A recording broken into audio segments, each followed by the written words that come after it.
The mist rolled low across the valley that night, curling through the pine trees like whispers of forgotten souls. The moon hung heavy, swollen and pale, watching the forest with an ancient, knowing gaze. Elara stood barefoot at the threshold of her cottage, breath shallow, the damp earth cold against her skin. The air tasted of rain and something else, something wild. A howl rose through the silence, not the call of an ordinary wolf. This sound was older, layered with grief and command, as if the forest itself cried out. The wind shivered through the branches, carrying with it a voice she had only heard once before. In dreams, the alpha walks in shadow. Elara pressed a trembling hand to her heart. Her pulse raced. She had always been sensitive to the pull of the moon, but tonight its power pressed down on her like an omen. The villagers spoke of cursed nights like these, when spirits walked and fates were rewritten. She'd never believed them, until now. She turned toward the woods, the darkness there seemed alive, shifting in rhythm with her heartbeat. "Who's there?" she whispered. Only silence answered, until a faint rustle came, low and deliberate. Her instinct screamed for her to retreat, but her curiosity rooted her in place. The mist parted just enough for her to glimpse a silhouette moving between the trees. Tall, broad-shouldered, more man than beast, yet carrying the wildness of both. Then came the eyes, silver, piercing, watching her as if she were the secret he'd crossed worlds to find. The air thickened, charged. The howl echoed once more, fading into a sound that wasn't quite human, a broken growl, strained and mournful. And then he was gone. Elara stumbled backward, the chill crawling up her spine. The voice in the wind returned, clearer this time, brushing against her mind like a ghost's whisper. Beware the man who hides beneath mercy. The alpha walks in shadow. The night closed in around her, and the forest fell silent once more. But Elara knew one thing with absolute certainty. The world she'd known before this night no longer existed. Something had awakened in the woods, and it was coming for her. The next morning dawned gray and hushed. Dew clung to every blade of grass, and the forest beyond Elara's cottage looked like it had exhaled secrets overnight. She hadn't slept. The echo of that howl still lingered in her mind, haunting, magnetic. When she stepped outside with her basket to gather herbs, she saw the trail. Blood, faint but fresh, winding between the trees. Her stomach tightened. The rational part of her screamed to turn back, to forget whatever the forest wanted to show her. But her heart, reckless and strange, pulled her forward. The scent of pine and iron grew stronger. Then she saw him. A man lay crumpled near the brook, half in shadow, half bathed in morning light. His shirt was torn, his skin streaked with dirt and blood. But even unconscious, there was something commanding about him. His body coiled with restrained strength, his jaw set like a soldier's. His hand twitched, claws flickering briefly before his form steadied into that of a man again. Elara froze, a shifter. She should have run. Her kind didn't meddle with wolves, especially not wounded ones. But then he groaned, a low, pained sound that cut straight through her fear. Without thinking, she knelt beside him. "Hake, and you hear me?" His eyelids fluttered open. Silver eyes, the same haunting glow from the night before. "Don't move," she whispered, pressing a cloth to his shoulder. "You're hurt badly."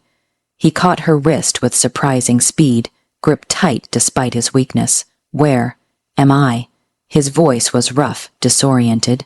"Near the eastern ridge," she said softly. "You're safe now. I'll help you."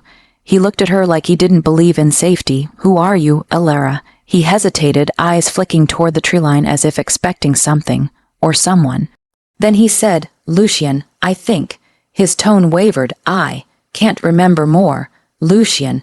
The name rolled through her mind like thunder. She helped him to his feet, ignoring the protest in her muscles. "Come on, you need rest. My home isn't far." When they reached the cottage, she laid him on her small bed and worked in silence, cleaning his wounds, avoiding the way his eyes followed her every move. He was too quiet, too composed for a man with no memory. "Do you remember how you got hurt?" she asked finally. Lucian's gaze darkened. "Only running and fire." Something flickered beneath his calm, something primal.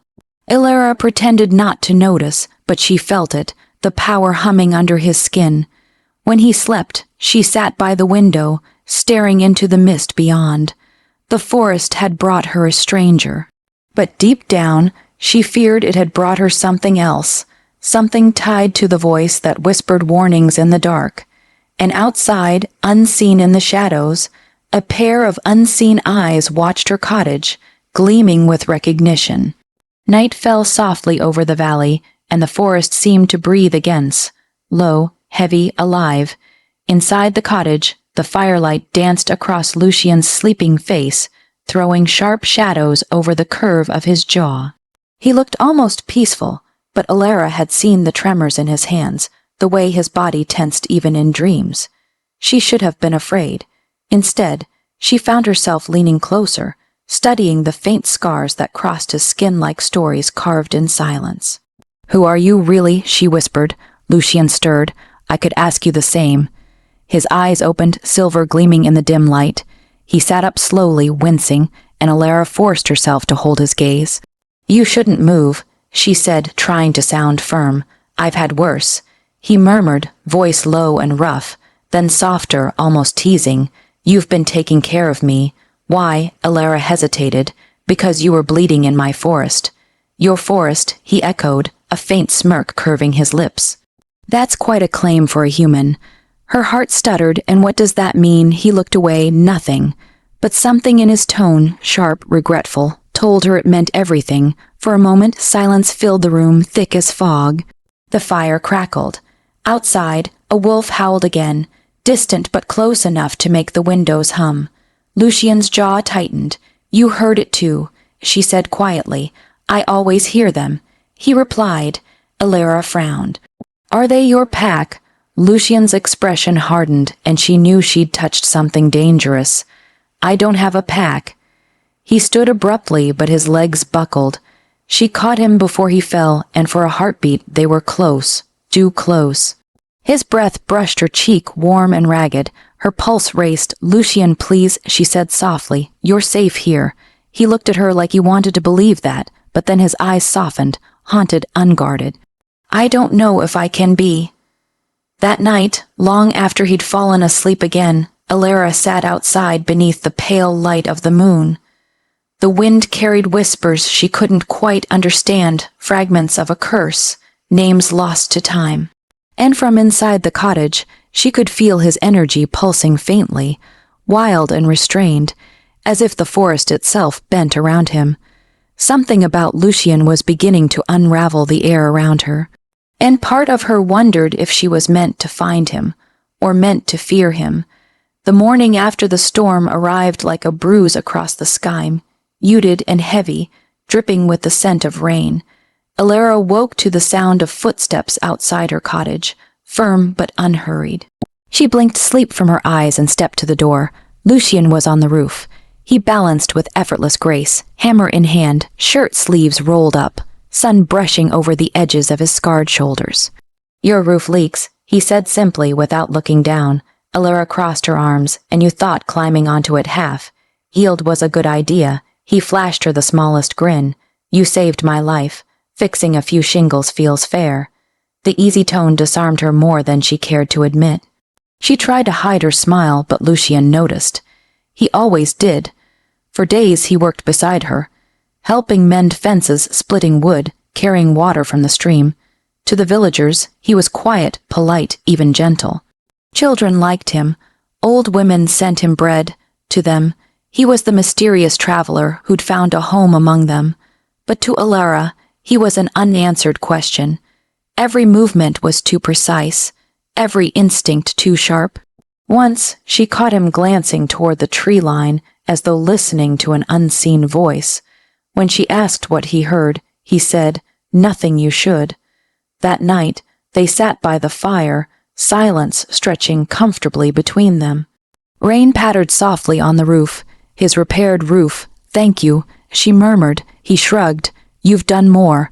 Alara smiled faintly. "You could have gone anywhere once you were well, but you stayed." Lucian's gaze found hers. "Maybe I needed a reason to." The words settled in the space between them, warm and dangerous. Alara's breath caught, her pulse betraying her calm, but then he looked away, jaw tightening as if he'd said too much. Later, as she cleared the table, she glanced at him. This man who moved like a soldier but spoke like someone afraid to touch the world. And for the first time she thought she saw it, the loneliness buried under his quiet strength. When he stepped outside, the moonlight caught his profile, the softness vanished, his eyes glowed faintly silver, his aura shifting, Predator's power barely leashed. Illyra froze behind the windowpane. Lucian lifted his head, sniffing the air. His hand brushed the side of his neck where a faint scar glimmered like an old mark of rank, an alpha's mark. Then he whispered something to the night, low and dangerous. Not yet, the forest answered with a growl that didn't belong to him. The week that followed brought an unease Illyra couldn't name. The forest grew restless. The wolves howled longer, closer, their voices thick with warning. Even the air seemed to hum with a tension that set her skin prickling. Lucian had become quieter too. He worked at dawn, disappeared for hours, returned at dusk with eyes that didn't belong to the gentleman who'd once fixed her roof. He looked haunted, watchful, as if the shadows themselves hunted him. One evening, a messenger arrived from the nearby village. The Alpha calls for a gathering. He announced, voice trembling, all who owe allegiance must attend. The rival Alpha has been sighted in the north. The words struck Illyra like cold water. Rival Alpha. She glanced at Lucian, who stood rigid beside the fire, every muscle tight. You should go, she said quietly. You might learn something. His expression darkened. I don't belong to their pack. But you know their ways, she countered, and I. She hesitated. I want to understand what's happening. The forest feels wrong. For a long moment, he said nothing. Then, without another word, he nodded. That night, under a bruised, purple sky, they walked together toward the gathering grounds. A wide circle of stones where the packs once swore oaths under the Moon Queen's light. The air shimmered with dominance and fear. Dozens of wolves stood in human form, each with the same wary glances, all whispering the same name, Lucian. Illyra frowned. Why are they? Lucian touched her wrist gently. Stay behind me, he murmured. The crowd parted as they approached the Alpha's dais. Alpha Draven, the current leader, stood tall and proud, his golden eyes sharp as blades. When he saw Lucian, his expression shifted, from authority to disbelief, then to something colder. Well, Draven drawled, his voice echoing through the clearing, the dead do walk among us. Murmurs rippled, Illyra's pulse thundered. Lucian didn't move, didn't speak. I thought you were gone for good. Draven continued, circling him like a predator. Or perhaps you returned to reclaim what you lost. Lucian's gaze met his, steady and unreadable. I came for peace. Peace? Draven barked a laugh. You of all wolves, speak of peace. You left blood in your wake. Alpha of shadows. The title struck the air like lightning. Gasps erupted. Illyra froze, her mind scrambling to catch up. Alpha. Lucian turned slightly, eyes finding hers for the briefest heartbeat, and in that single look she saw it. The truth she hadn't wanted to name. He wasn't just a wanderer. He was the lost Alpha the packs whispered about, the ruthless one who vanished after the Moon War, her breath caught, the man she had nursed, the man she had begun to love, had been lying to her all along. And as the full moon rose, painting his eyes silver once more, Lucian's mask finally cracked. The moonlight cut sharp through the clearing, washing Lucian's face in cold silver. The murmurs of the pack built like a storm. Shock, anger, awe. Every pair of eyes was on him, and Illyra could feel their judgment turning toward her too. Draven smiled like a serpent. So, the rumors were true. The exiled Alpha hides among humans now. How far you've fallen, Lucian. Lucian didn't flinch. I came to end the bloodshed, not start more. Draven's grin widened. End it, or hide behind a human girl until someone else cleans your mess. Gasps rippled again. Illyra stiffened. She could feel the heat of Lucian's anger rising, the shift in the air, the predator under the calm. She has nothing to do with this, he said, his tone low and dangerous, but Draven's eyes gleamed with cruel delight. Oh, she has everything to do with it. You smell of her. You've claimed her, haven't you? The great Alpha of shadows, tainted by a human. Lucian's control faltered for a heartbeat. The pack sensed it, and the tension fractured into chaos, gnarls, whispers, curses. Elara took a step forward. "Stop," she said, voice trembling but clear. "He saved this valley. You owe him respect."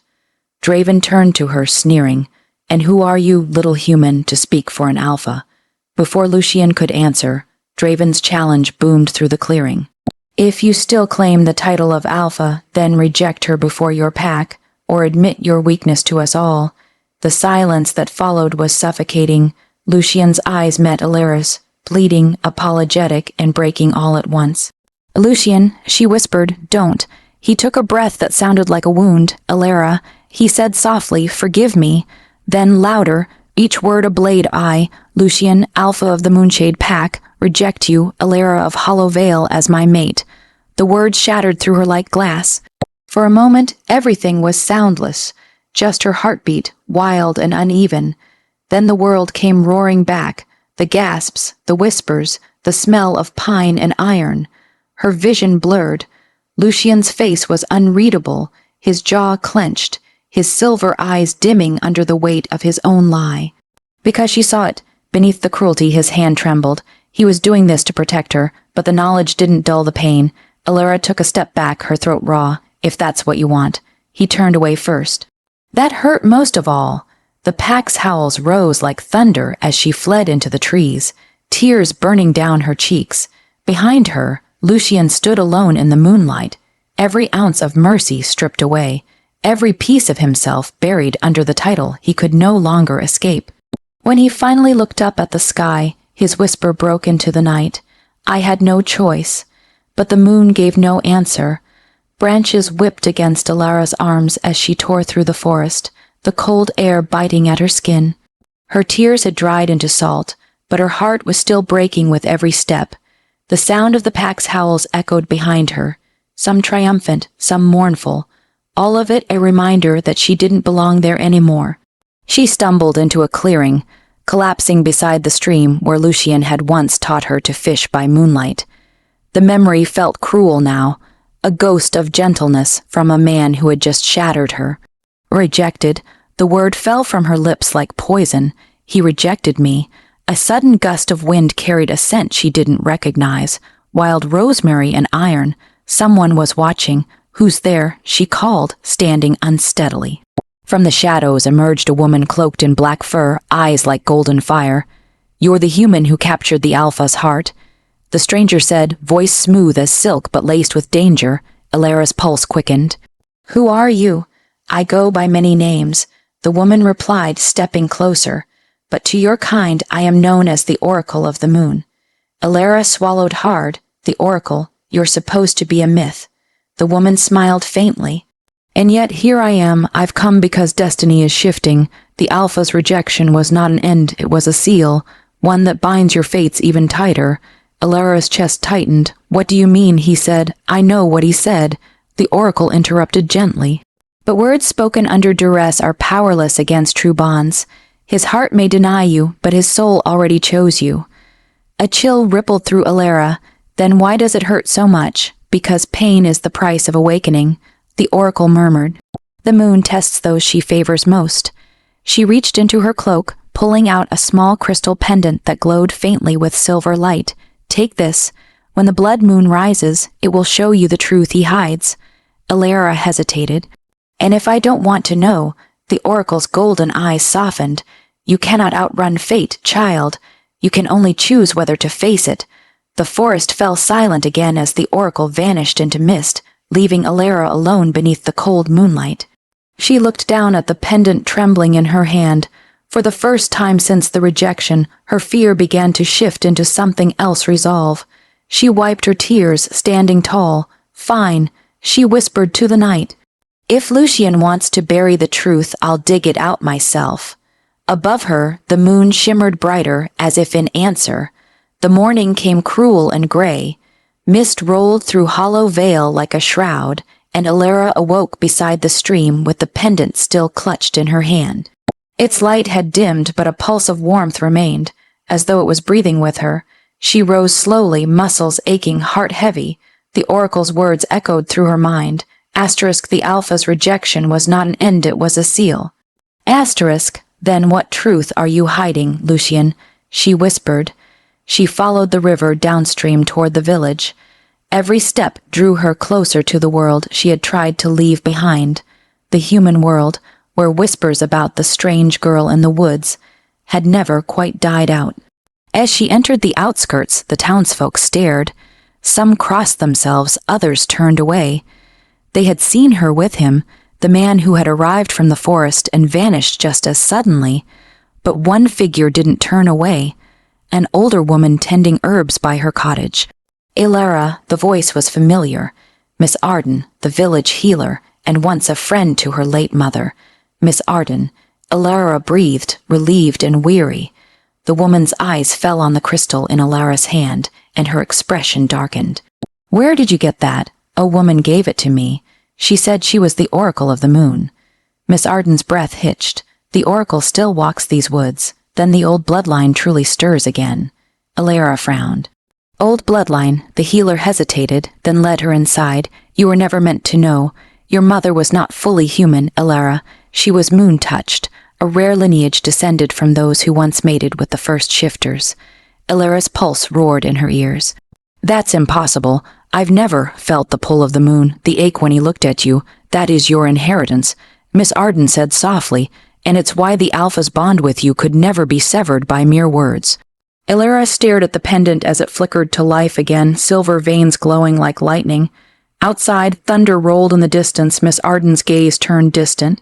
"When the blood moon rises, child, truth and destiny will collide, and the Alpha will no longer be able to hide what he is, or what you are."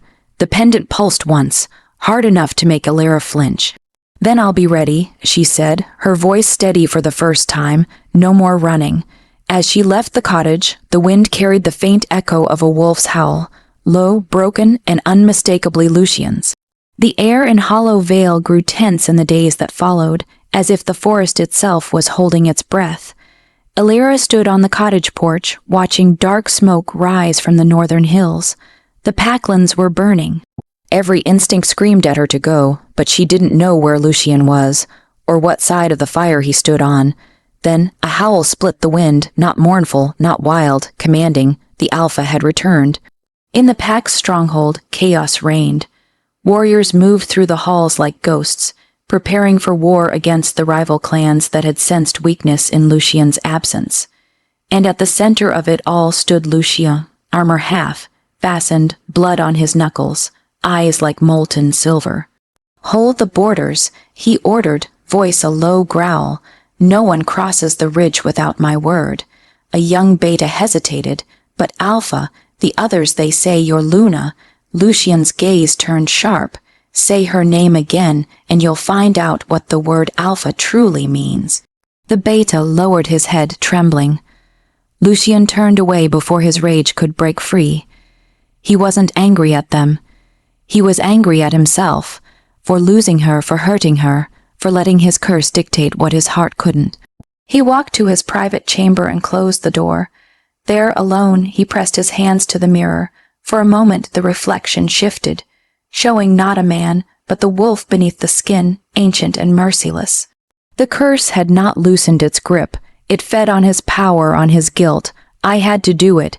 He whispered to the ghost in the glass to keep her safe, but the forest did not care for excuses. A flicker of light caught his attention, a faint glow pulsing from his reflection's chest. The same silvery hue that had shone from the pendant he'd once seen around Ilara's neck. His breath caught. "No," he murmured. She awakened it. A sudden knock rattled the door. "Alpha," a soldier shouted. There, breaching the southern ridge, Lucian drew his sword, the old steel singing as it met the air.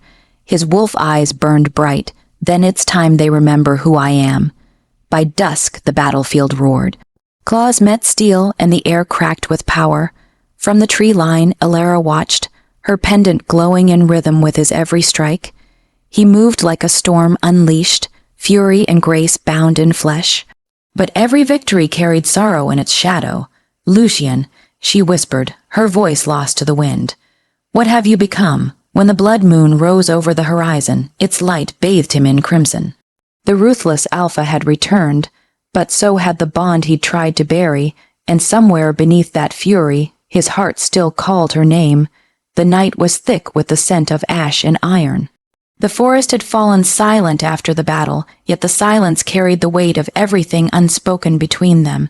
Elara stepped from the trees, the moonstone's glow guiding her path. Her gown was torn, her hands streaked with dirt, but her gaze burned bright with purpose. Across the field, she saw him, Lucian, standing amid the wreckage of what once was peace. For a moment, neither spoke. The moonlight stretched between them like a blade. "You shouldn't have come," he said finally, his voice low, hoarse from command. "You said that the night you rejected me," Elara replied, "and yet here I am, still standing." Lucian's jaw tightened. "You don't understand what I am, Elara." "Oh, but I do." She stepped closer, holding up the moonstone. Its silver light spilled across the clearing. "I know who you are now. The curse didn't make you ruthless. It only showed the part of you that was already afraid." He turned away sharply, as though her words cut deeper than any blade. "You think this curse is fear, its power, its survival. No." She shook her head. "It's grief and it's guilt." His breath caught, shoulders rigid. "Stop." Elara pressed on, her voice trembling. "You wear your cruelty like armor because you think love makes you weak. But it doesn't, Lucian. It makes you real. The name. His true name. Hung between them like a revelation. He turned to face her fully, eyes wide, defenses faltering. "How do you know that name? The moonstone showed me," she said softly. "It showed me your pain, your exile, the night they made you choose between your pack and your heart." He laughed bitterly. "And I chose wrong." She reached for his hand. He didn't pull away this time. The contact was electric, raw, ancient, familiar.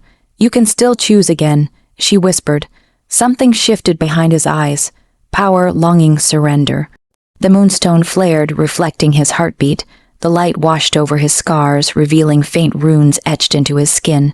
The curse itself unraveling. "Elara," his voice broke, "you shouldn't have borne this pain. I would bear it 1,000 times if it meant finding the man beneath the alpha." The wind rose around them, stirring leaves and ash.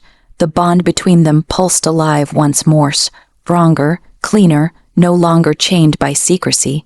When he kissed her, it wasn't desperate this time. It was the truth. His name, his promise, his surrender, all spoken in silence, but just as the world seemed to steady, a distant howl tore through the night.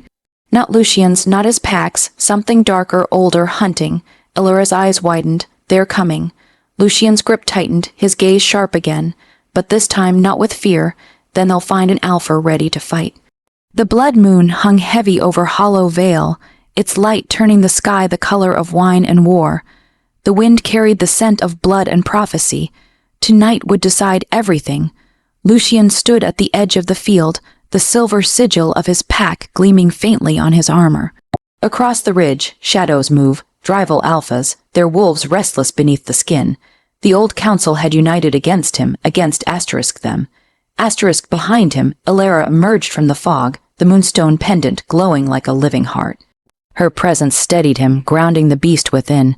"You don't have to face them alone," she said, her voice firm but soft. He looked over his shoulder, a grim smile playing on his lips. "You think I could stop you?" She stepped closer, brushing dirt from his sleeve.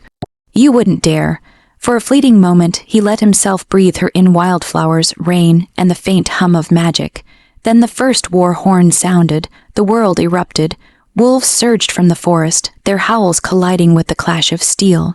Lucian shifted mid-stride, his form exploding into shadow and fur, silver eyes blazing with fury.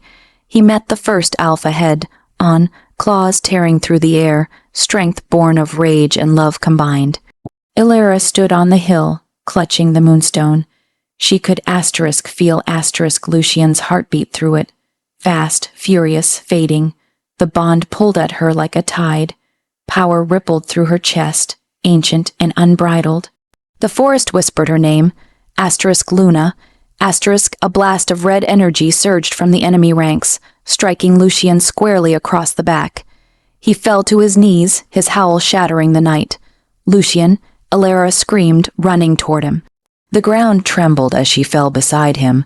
Blood slicked his fur, his breathing ragged. He tried to rise, but the curse pulsed again, eating at the edges of his strength. "No, not you," he rasped. You have to live. Tears streaked down her face. Then live asterisk with asterisk me. The moonstone flared between them, its light pure and blinding. It rose from her palm, hovering above them both, spinning faster and faster until it shattered, its fragments embedding into her skin like stars.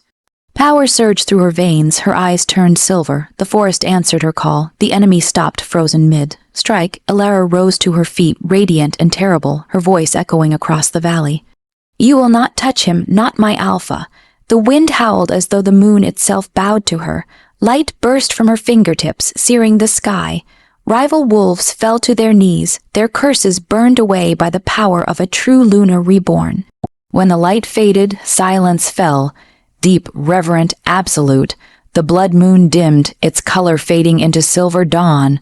Lucian stirred weakly beneath her hand. You broke it, he whispered. She smiled through her tears. No, we did. And for the first time since the night the forest had spoken, the curse was silent. Dawn crept slowly across Hollow Vale, washing the battlefield in soft gold. The smoke had cleared. The rival alphas had fled or fallen. Only silence remained, a silence filled with the heartbeat of two souls who had finally found each other again.